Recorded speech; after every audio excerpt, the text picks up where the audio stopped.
বন্ধু, যখনই কোনো মেয়েদের সঙ্গে খারাপ কিছু হয়, অত্যন্ত খারাপ, বিশেষ করে রেপ ধরনের কিছু হয় বা শ্লীলতাহানি হয় বা অসভ্যতাম হয়, তখন কিছু মহাজ্ঞানী পুরুষ হোক বা মহিলা হোক তারা এই ধরনের বক্তব্য রাখেন যে ছোট ছোট ড্রেস পরে ছেলেদেরকে উত্ত্যক্ত করবে, ঘুরে বেড়াবে, রাত বেরাতে বাইরে চড়ে বেড়াবে, বাড়ির বাবা মায়ের ঠিক মতন শিক্ষা দেয় না, এই ধরনের মেয়েদের সঙ্গে তো এরকমই হওয়া উচিত। অবশ্যই তাদের কাছে আমার একটাই প্রশ্ন, বা আজকের দিনে একটাই প্রশ্ন, যে আরজিকর কলেজে যে ঘটনাটা ঘটলো, মেডিকেল কলেজে ঘটনাটা ঘটলো, যেখানে একজন স্নাতকোত্তর পোস্ট গ্র্যাজুয়েট একজন স্টুডেন্টের সঙ্গে এরকম ধরনের কেস ঘটলো যে তার সঙ্গে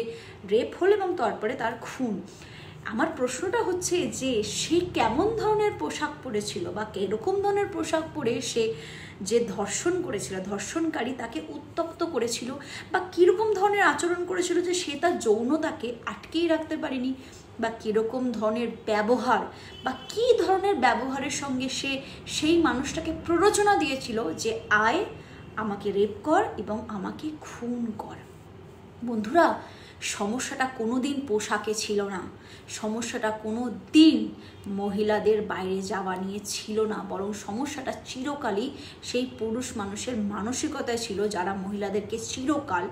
দুর্বল ভাবে এবং তারা মনে করে যে তাদের সেই অধিকারটা আছে যে একটা মহিলাদের সে রেপ করতে পারে।